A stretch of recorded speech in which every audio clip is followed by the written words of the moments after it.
Welcome, everyone, to the Orange and Brown Talk podcast. This is our Super Bowl recap. The Los Angeles Rams, your Super Bowl champions, 23-20 winners over the Cincinnati Bengals. I'm here with Doug Lesmerises, Kay Cabot, Ashley Bastock, and we're just going to real quickly recap the Super Bowl here on a Monday. And I mean, we got to start with Odell Beckham Jr., right? That's where we have to kind of kick this off, I suppose. Mary Kay, you wrote about Odell, obviously, and we're all watching that game. He scores the touchdown. He gets hurt. He finally wins a championship. A lot of people upset with kind of the way things were painted on the broadcast. So there's kind of a lot of ways we can go with this Odell discussion. But Mary Kay, let's just kind of start with kind of what your first thoughts were. Well, first of all, I do think that that it was portrayed inaccurately on the broadcast. And I didn't think that they did the Cleveland Browns right. And I thought that was unfortunate because the Browns really did right by Odell Beckham Jr. And they not only released him so he could go sign with someone else, but, you know, they let him make his money. They let him become a free agent after this season. They could have done all different kinds of things that would not have had this outcome.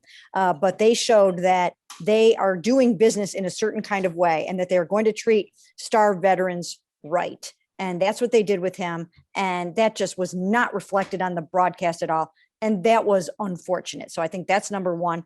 But then the other thing is in my column was the fact that I think this stretch of his with the Rams and in the playoffs proved that this dark period, these lean years that he had in Cleveland, they really weren't his fault. He landed in a horrible situation in 2019 that was really difficult on everybody.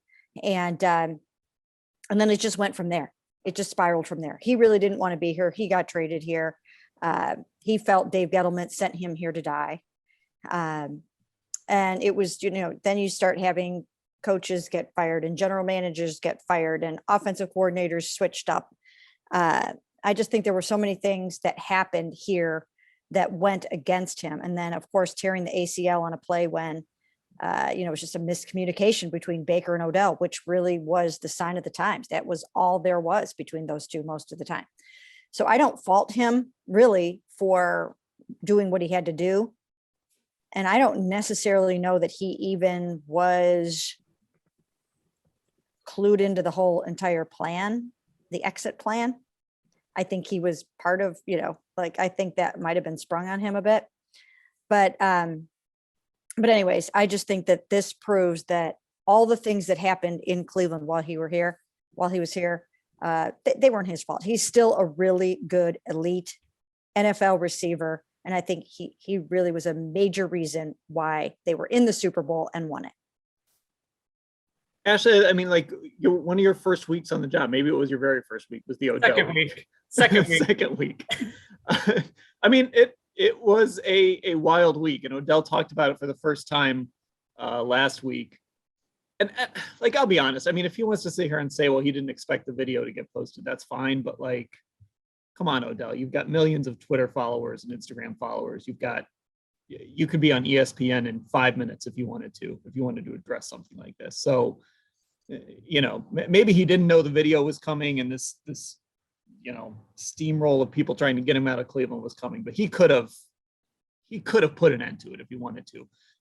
So Ashley, kind of with that, all that being said, from your second week on the job to now, just your thoughts on seeing what Odell did. I think clearly there was some element that he was unhappy here for a while. And in the end, whose ever plan this was, like Mary Kay was saying, obviously there's no way to fully know how much he knew or was involved in terms of that week and what was being posted by other people. But clearly he was ready to get out of Cleveland and do something else. And I just think in the end, it paid off for him. But the thing last night with this revisionist history, and Mary Kay kind of, covered it all already, but the Browns sort of went above and beyond in a lot of ways to be able to make him a free agent. So I think that's an important part of this. And, in an ideal world for them, hopefully that helps their stock with future free agents and things like that. But this wasn't a thrown out into the street scenario, I don't think by any means. And at the end of the day, it worked out for him. So that's really, I think, all there there is to say about it. But yeah, I mean, it was just, again, can't stress enough. Second week on a job, that was the biggest circus I could have walked into. Yeah, Doug, I mean, this was going to be a hard watch for Browns fans one way or another, but they certainly caught some undeserving strays last night from that broadcast. Yeah, whatever. It's so little about that to me. It's that they didn't use him when he was here. Like everything, like the exit, fine, whatever. Like that, the Rams threw the ball to Odell Beckham in the first half of the Super Bowl in a way that like the Browns felt like, well, I don't know, you just can't throw the ball at this guy. Like that's the issue for Browns fans. Who cares? Because it's not about how they handle the exit. It's about what led to the video. It's about what he felt. And he really thought, Mary Kay, that his career was sent to die in Cleveland. Don't we think? Like if he would have gotten the ball consistently and been used effectively and been able to be one of the 10 best receivers in the league, he wouldn't have been happy here. Well, you know what? I mean, he felt that way initially, that Dave Gettleman sent him here to die, the way that Jarvis initially felt that way about Adam Gase.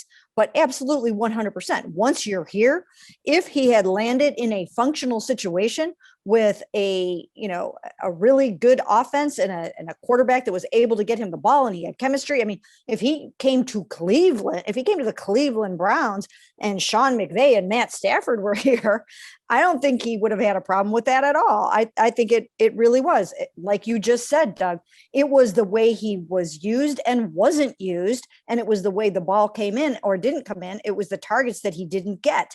That's absolutely what it was. The final straw was one target in a loss to the Pittsburgh Steelers. I mean, it just became untenable.